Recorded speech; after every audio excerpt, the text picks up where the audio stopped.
Greetings. It is week 6 of quarter 2. It's time for your YouTube activity. This is our last one because our quarter is almost over. This is going to be the last one. So I'm kind of sad about that. I've enjoyed these. I hope you have too. All right, here are your final dad jokes for the semester. I got 4 of them today. What is a tree's favorite drink? Root beer. What lies on the ocean floor twitching uncontrollably? A nervous wreck. What did the dad volcano say to his son? I lava you. Final joke. Rest in peace, boiled water. You will be missed. That's a pretty good one. All right. We are talking this week about Mr. Dick Dale. Dick Dale was an electric guitar player. He played left-handed. He played Fender guitars. Fenders are great. In fact, Fender is the kind of guitar that Jimi Hendrix, the greatest guitar player of all time, played. He's number 1 on the list of the 100 greatest guitarists ever. And Dick Dale is number 74. He's on that same list. Interestingly, both of them played Fender guitars, and both of them played their right-handed Fender guitars left-handed. The only difference is that Jimi Hendrix still had his string 6 up at the top and string 1 down here, but Dick Dale just turned the right-handed guitar upside down and let the string 6 still be on the bottom instead of up here. So that's the main difference between the two. So let's learn a little bit more about Dick Dale right now. Here's what Dick Dale looks like, or looked like, in his prime back in the 1960s, right up above me. And then over on the left there is shortly before he died, probably in his 70s. Yeah, so he died at the age of 81. It looks from the dates up there like it could have been 82, but he actually died before his 82nd birthday. So he was 81 years old. Dick was a really big deal, and I went and saw him in Milwaukee less than a year before he died. He had a concert in Milwaukee downtown, and it was a really interesting concert. The music was good, but there were some other things that were a little unusual. Here's a picture that I took during that concert. I was pretty close. I think I was in the 3rd row. It was really neat to be able to see him so close. He spent a lot of the concert complaining about things, like talking on the microphone and telling stories and complaining about not being respected enough by people, not respected enough by some other music people, musicians and so forth. A lot of people really did respect him, but like he felt he should be in the Rock and Roll Hall of Fame and so forth. He was kind of bitter, and it was kind of sad. He played really well, but boy, it was kind of a sad concert. After the concert, I waited outside and got in line to talk to Dick. I actually got him to sign my guitar with that Sharpie that he's holding there, and he talked to me for like 10 minutes. That was really nice of him.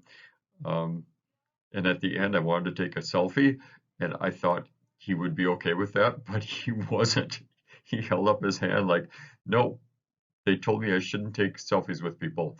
And I said, who's they? Who do you mean? And he kind of was vague about it.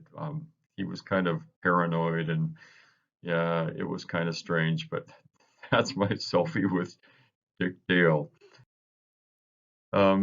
His band was called the Deltones, and his music was unusual. His music mostly didn't have words. It was just instrumental songs and exciting songs, and songs that kind of reminded you of surfing. He was into surfing, like riding on a surfboard and being out in the ocean, which can be kind of dangerous.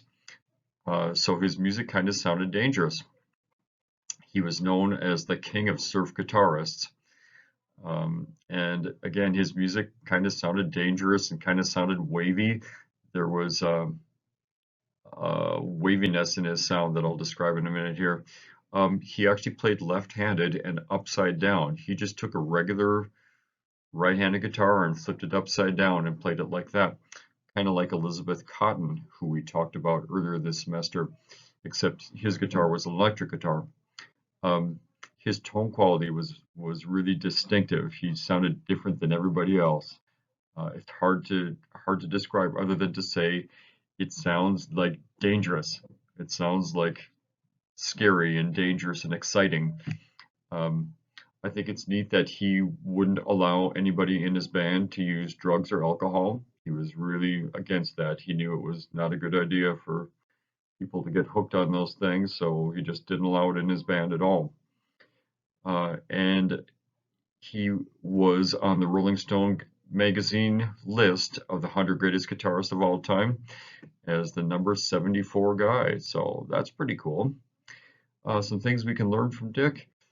He's into that wavy kind of sound, that echoey kind of sound that sometimes is called reverb, reverberation. So your amplifier, the thing you plug your guitar into, can have reverb settings where you just turn it on to the reverb sound and maybe adjust some knobs and so forth. It makes your song kind of echoey and kind of sound wavy and like you're in the water. He does a lot of alternate picking, like fast alternate picking, almost like a machine gun, which is really cool. Nobody else really did that. He was kind of a pioneer.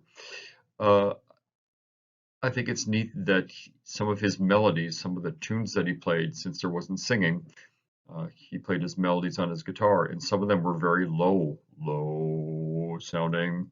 And then he would go to high sounds too, but not many people played with low melodies, and I think that's kind of interesting. And I think the final thing we can learn is I just felt so bad for him in that concert that I saw. He just did not seem like a happy person. He was happy to be around people, happy to be able to perform for people, but he was so bitter about parts of his life. It just made me sad for him. So I hope that you cannot be bitter. He had a lot of health problems at the time. His kidneys were failing. He had cancer. His wife actually was on stage with him for the concert, and she actually complained a whole bunch on microphone too. Complained about him not getting more respect, and yeah, wow, it was kind of sad, but very cool to get to hear him. And I'm really glad I went to that concert because he died less than a year after that. Here are your questions for this week. And by the way, this is our last one. I mentioned that earlier, but just to remind you, this is our last YouTube activity for this semester. I hope you've learned something from these. I hope you've enjoyed them. So, number one, again, for the last time, why do you like or dislike this performance? Some of you may find Dick Dale to be a little too noisy or chaotic, and I know some of you only like songs with words, but hopefully you like this. Number two, since it is our last time this semester, I'm wondering, what are you proud of as a guitar player? What did you learn that you're proud of? It could even be something you learned on your own without my help. You know, maybe it's something I taught you, but maybe you just got motivated to learn something on your own. So please tell me that. And number three, as always, I like to know. I know some of you don't like answering that question, and that's okay. But a lot of teenagers like to tell me how they're feeling, and that really helps me teach you better and be a better teacher for you. All right. Let's talk a little bit about how Dick played. First of all, this is a Gibson electric guitar because it's my favorite, and I only have one electric guitar. Of course, Dick liked Fenders, but I can sort of give you an idea of what he did. So he liked playing those low melodies, and on this particular song, it's this melody.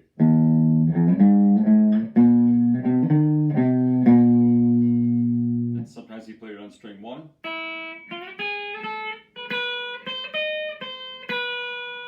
Okay, but he did two things to make it even more exciting. He did rapid alternating picking, that sort of thing, and he used reverb, that echoey sound. So I'm going to turn on my amplifier to a setting that sounds like reverb. Oops. See if you can hear this. You hear it kind of echoing. So if I do,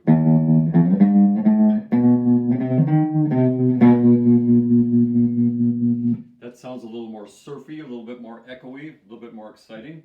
And if I also do that fast picking,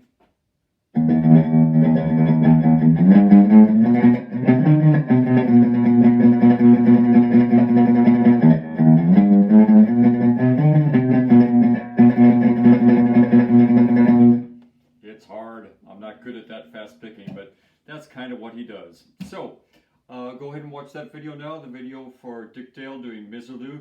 This is when he was in his 70s. This is not when he was a young man, but man, he was still exciting. And I hope you like it.